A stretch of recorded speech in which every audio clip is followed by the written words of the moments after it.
tell me, what is from your perspective or the opinion of your spouse or whomever it may be, what is the best thing that you've ever drawn?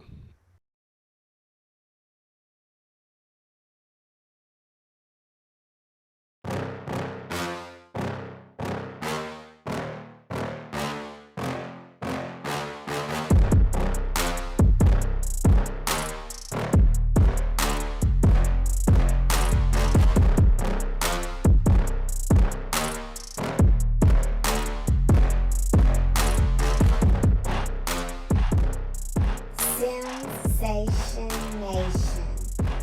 Hey, what's up, everybody? Welcome or welcome back to a brand new episode of Sensation Nation. Today's subject is something that I love to talk about. As you can see on my shirt, it says art imitates life, because I believe that. I have gotten to be very fond of art and all things art. I think art is really all around us all the time. It could be drawings, it could be music, painting, it could be whatever it is that makes you you. Life is art, and life can be as artistic as you make it. So I knew I wanted to talk about the subject of art, and I was trying to find someone that I could bring on, a guest that I could bring on to talk about the subject of art. And as I going through my social media, I scrolled through and I found this gentleman who is usually posting his drawings, and I was like, oh man, that's perfect. This gentleman and I have somewhat of a connection that I would imagine he probably thought would not be where it is today. I'll let him talk about that. But the person that I want to bring on today to talk about art is Myles Davis. Myles, welcome to the show. Hey, thank you. Thanks for having me. Say, listen, so first of all, thank you for coming on. And I want to give you an opportunity to kind of let the audience know how we know each other. All right, sir. So, 10 years ago this summer, actually, I was a ROTC cadet in North Carolina A&T. Went to Max 3 field training. Showed up my first day, fresh ball head in my blues. Like, hey, I got this. I'm gonna crush it. I'm gonna do good. I get in there and my field training officer interviews. It was Captain Sims at the time, and I report in. I'm like, Cadet Davis reports his order. And he's like, whatever, whatever. Started grilling me, and it was just like the most intense, scary dude I've ever seen in my life. I was like, oh my God, what have I got myself into? And he said his name, Captain Sims, and I called him a cadet like Oh 15 gosh. times, and he like literally came to me and was like, I'm gonna throw my computer to the roof. I was just like, oh my God. It was like him in one ear, then our cadet training assistant in the other ear, just like screaming at me. I was like, oh, this is going to be a long month. Good times, good times. I imagine we could talk about it now. We can call it good times, but it probably didn't feel like good times Not back at then. all. And you know what's interesting though, right? Something that if you want, you can share a little bit about. It's interesting because you were on the opposite side, the receiving end of that type of thing. But tell the people what you do now. So I'm still in the military. I'm a captain now. I work in ROTC at my old detachment, and I'm actually going into field training to be a field training officer this summer. So I'm going to be in Captain Sim's shoes, yelling at a cadet who's going to call me a cadet. So I'm definitely going to be basically imitating Captain Sims the entire summer. So it's going to be pretty fun. That's pretty awesome. So you mentioned something about your previous detachment, and I think it's pretty awesome that you're actually able to go back there. You were on the receiving end of that amazing education, that amazing training, which brings you to where you are today, and now you're giving back, right? So what is that alma mater? So it's North Carolina A&T, so Detachment 605. So that's where I did ROTC at. But I was a crosstown cadet, so I was actually went to Winston-Salem State University. So I went to school there both. So main schools that went to Salem, ROTC was at North Carolina A&T. So going back there, I was actually went to Salem yesterday doing a recruiting event. So Nice. kind of full circle. So really nice to be back. That's awesome. That's awesome. So listen, again, I didn't know that until you just said, but I can't believe it's been almost 10 years ago. That's pretty insane. That's weird. A decade. We didn't plan that conversation. That's pretty awesome, I think. So now here we are. You were on the receiving end of hopefully some good training.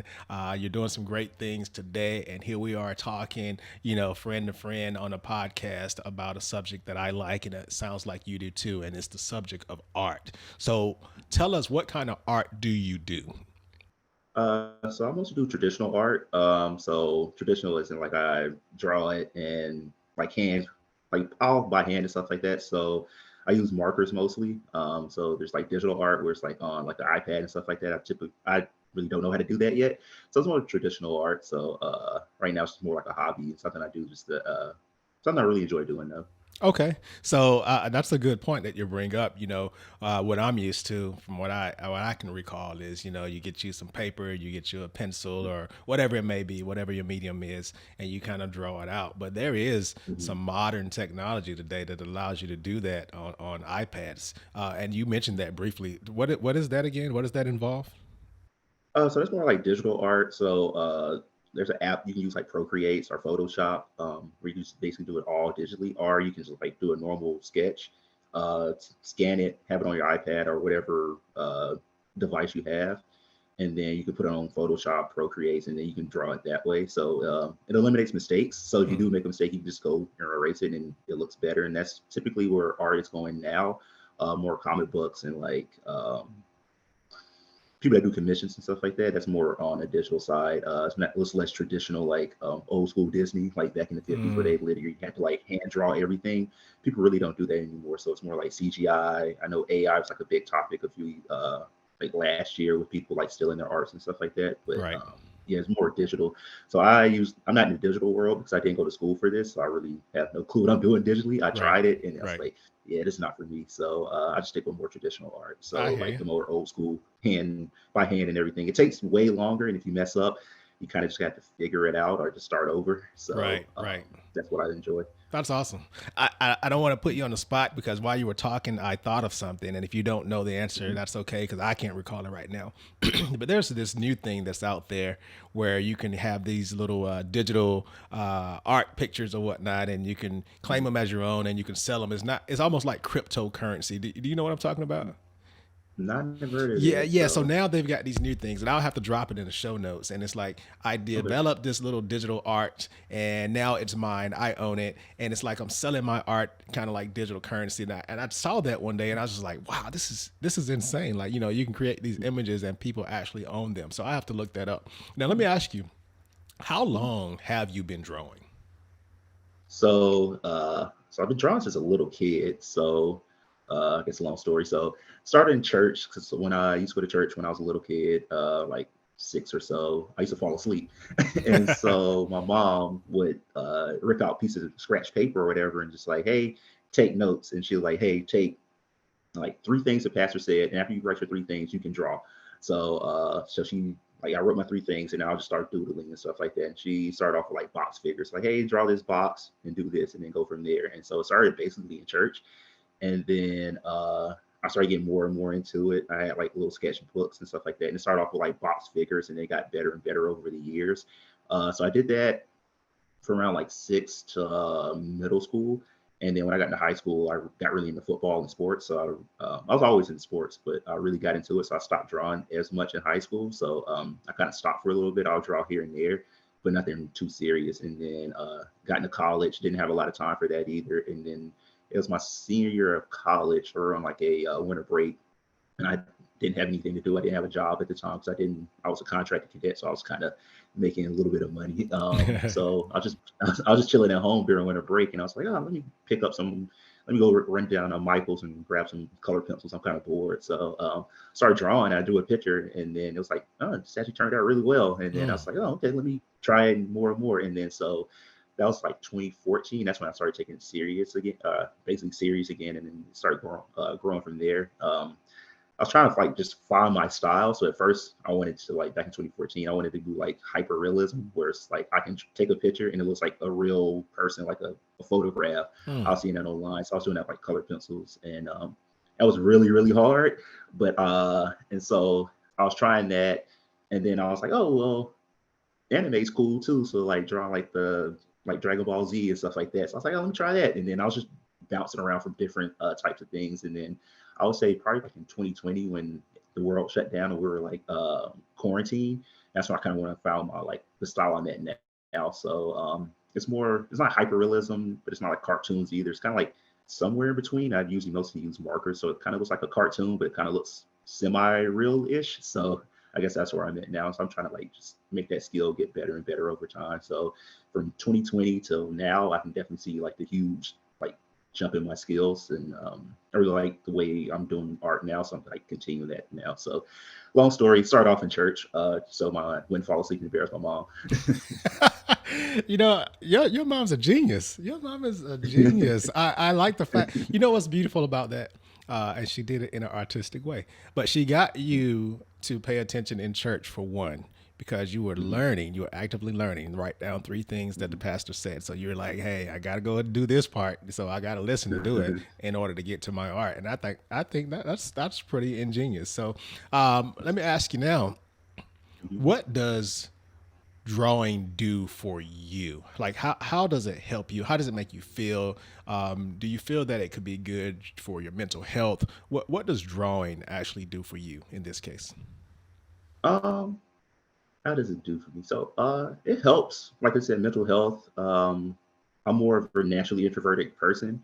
With my job, I have to talk. I'm an intelligence officer by trade, so that means briefing, and then I'm an officer, so that means I have to talk in front of people all day. So when I get home, I'm like my social meter or like my talking meter is like low, and so what helps me is like draws like kind of rejuvenate myself and stuff like that. So I can just like sit and just like think and like gather my thoughts for the next day or just life in general. And then I'll put on some music. So I have a record player my wife got me a few years ago. So I like to collect records as well. So I like to Oh, listen to some. nice. You do vinyl. You So do vinyl. yes, sir. Me I do too. vinyl now. I got into it maybe like 2 years ago or so. So I like collecting. Um, so I listen to my records. I'll put on a TV show that I wanted to watch. I'll listen to music, and then I'll just kind of just zone out and draw and then get into the picture. And then it just helps me be creative. I have like a lot of different ideas, and it's just really cool to put them on paper. And it's like projects I like to do is like, oh well, this is kind of cool. I like this concept, and then I'll just like continue on with it. When my daughter was first born, I was redrawing Hey Arnold, the cartoon show, Mm-hmm. but I put them in like modern styles, and so I was doing like all those different characters, and it's like really cool to do. And then when I'm like stressed out, it really helps me get de-stressed. Yeah. And then it helps me with like my relationship as well because like if I'm like I said, that social media is down, it helps me be more for my wife as well. So she doesn't like it sometimes when I'm upstairs drawing, but when I come down, I'm like, heck yeah, let's go, I'm ready for you. But Yeah, if I'm just yeah. like sitting there, it's like, so That's it's awesome. more for my mental health. I like that, and we get into our day to day jobs, and we're always focused on the black and white, the ones and zeros, the strategy, the stuff that's like one directional. But one part of our brain does that, and the other side of our brain helps us with the creativity. And so that creative side has to be exercised from time to time. In your case, it happens to be drawing, which I think is pretty awesome. So tell me, what is from your perspective or the opinion of your spouse or whomever it may be, what is the best thing that you've ever drawn? Um, so it changes a lot.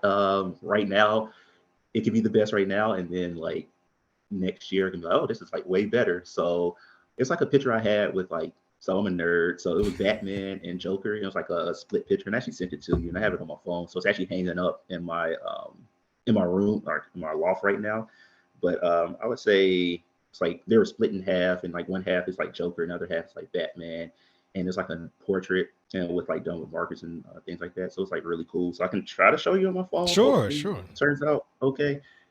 But I don't know if you can see because the glare. Oh But man, you drew that? yeah, yes, sir. Wow, wow, that's Yes, sir. awesome. So actually, and there's one other that I sent to you. So the show before the show starts or something like that. But yeah, that was kind of like one of the best things I drew. But I have some older drawings here if I can show that was like the best at the time, and then it kind of just changed. So Yeah, another portrait let's I see have. This let's is see more what you like got. Yeah, let's see. so this is God of War Kratos, done with colored pencils. This was back in like 2019, I think 2018. Hmm. So so that one's done with that one's just straight colored pencil with like some tone paper.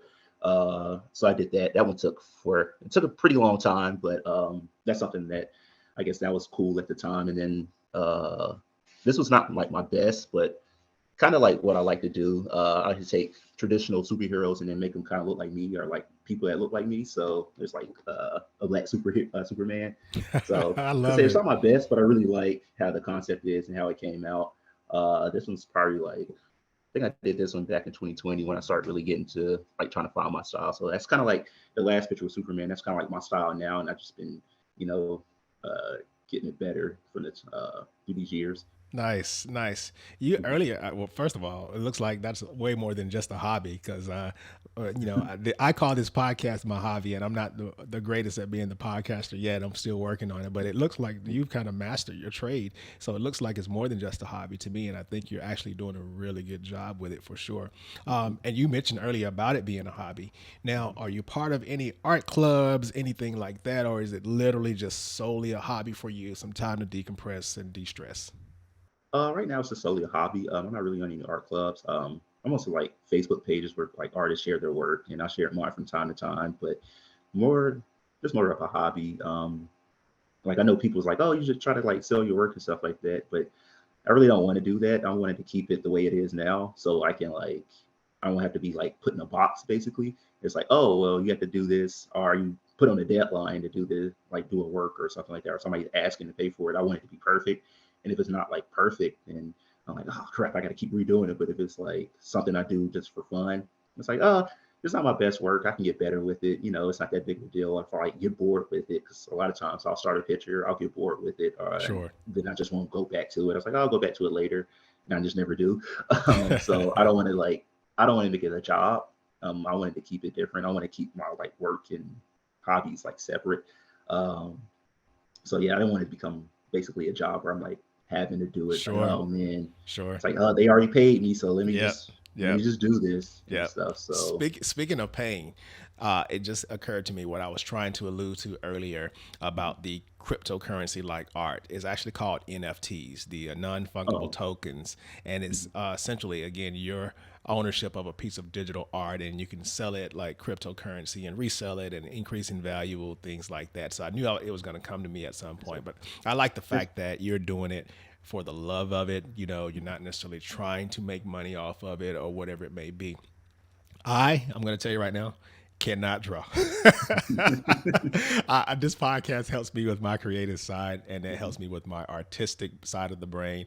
But drawing is just something that I cannot do. I can't write very well. My writing is not legible, so on and so forth. And someone just said, just visualize what you're going to write, and it'll look better. And so usually when I write something that looks pretty decent, it takes a lot of effort and concentration and thinking. So if there's anyone out there that's looking to maybe try to become an artist or try to draw, what advice would you offer to them? Like, how do they get started? Like, what's something that you could offer to these folks? I would say just do it. Don't sound like cliche, but you just gotta just start doing it. Look at some YouTube videos. Don't compare your work to other people because that's where you're going to get messed up. Because when I first started drawing, I was comparing it to other people, like on Instagram and stuff like that. It's like I can never get that. Just compare your work to your previous work. In YouTube, a lot of times there's like a lot of tutorials. That's kind of how I learned how to like do markers and stuff like that. How to like do my colors and blends. Just watching YouTube videos. There's a lot of stuff out there that can help you, and just be patient. There's a lot of patience. It's going to start off and it's going to be really bad, but like your first picture and then your second one is going to get better. You're going to progress like more and more and more. So I would say just have the patience, have the drive to do it, and then if something you really want to do, you can get there. And then just like the biggest thing is don't compare your work to other folks. I Like like compare your that. stuff to the I old like stuff because that. I can like I'll look back at like stuff I did as a kid, and then it's like, oh wow, that's like crazy. So the other day I actually drew a um, a picture. I saw like I was at my mom's house helping her out with some stuff, and I saw like an old picture I did of like a basketball player. I don't have the picture up with me now, but it was like, oh man, that's it's like at the time I was like, this is great. Oh, this is one of my best work. And like when I was like a 10-year-old, and then I redid it like recently, and then like this is not my best work either, but I like redid this as a basketball player, and I'm like, holy Nice. crap! Like Nice. you can see the difference. So Right. if and then if you do for like any parents out there, I would say if your kids start to draw, like don't be a jerk. Mm-hmm. Mm-hmm. Mm-hmm. You might have to lie to them, but lie to them. Just say, "Oh, Yeah. that's so good, baby. That's perfect," and then they're gonna like boost your confidence because like That's awesome. my mom still has like old sketches I did under her bed, like, and I look at them, there's like a picture of Wolverine. I was like, that's supposed to be Wolverine.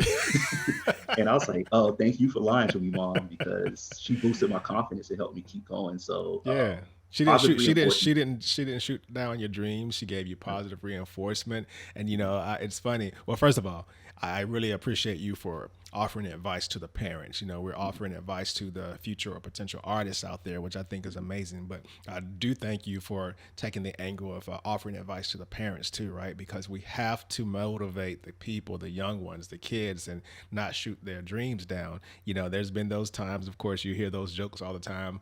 The refrigerator art, and it's like, Hmm. okay, I'm gonna place this right here on the fridge. What is it? The macaroni art or whatever it may be. Hmm. And you're right. As a parent, we got to make sure we motivate and hype our children up. So I want to know now. And this is, of course, up to you. Is there any way for folks to go see your art, see your drawings, any social media platforms or anything you want to offer? So I mostly just post. I have an art page, but it's not really active. I mostly post on my normal like personal page. I can send you the my art page. Like I said, it's not Okay. that active. And some of the stuff, like I'll be honest, it's not safe for work. Some of the stuff I do. So yeah. So just be Yeah, mindful of that as well. So sure. I do. I have like comic book art, so it's like kind of like not realistic looking folks. So just keep that in mind. So if you are interested, I can send you the link. So I think it's M Davis Charles underscore 211. I think I'm looking it up now. Sorry. No, it's okay But yeah, because I can we'll, see we'll the we'll we'll end up dropping it down in the show notes anyway at the bottom of the notes for the video, so that okay, folks can click it. So we'll make sure we add that down in there too. So, okay. uh, But yeah, yeah. So most of my stuff is actually just on my personal page or like my Facebook, so my parent, like my family and stuff can see it. okay, But yeah, I started like I wanted to grow Instagram following like a couple years ago, and then I was just like I kind of lost interest in it, and it was just like kind of hard to do. And I was like, sure, yeah, I really don't want to. I'm just drawing for fun. I was just like I'm more competitive, like competing with myself, and that's yep, like one thing I kind of wanted to mention. That's kind of great with art and why I keep it a hobby. It's more like I'm in competition with myself to just continue that's to right, keep getting better and that's keep right. growing. And so that's why I keep it as a hobby and not really as a making money off of it. In the future, I would love to. Hmm.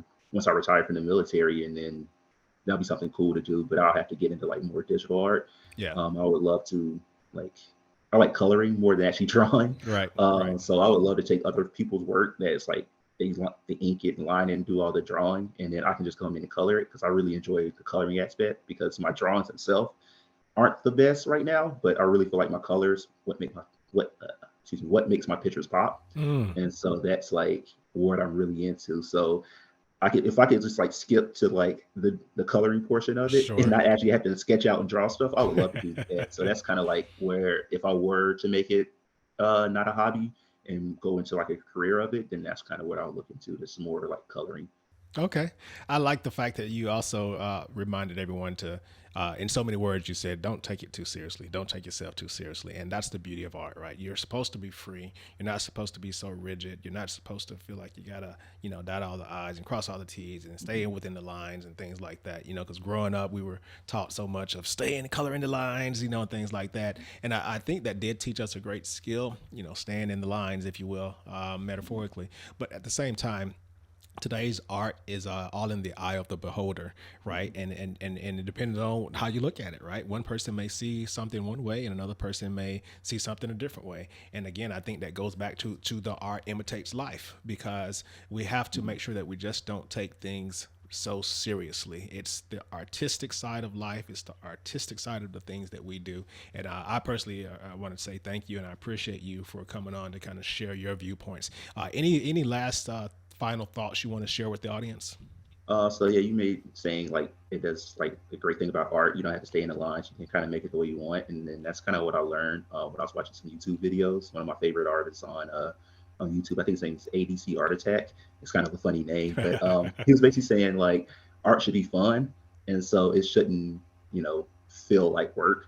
And Right. so like if you mess up, you can with great thing with art. If you mess up and doesn't go the way you want, you can just like kind of go around it or make it better, or you can just start over and then just go from there. Nice. And that's one thing I learned.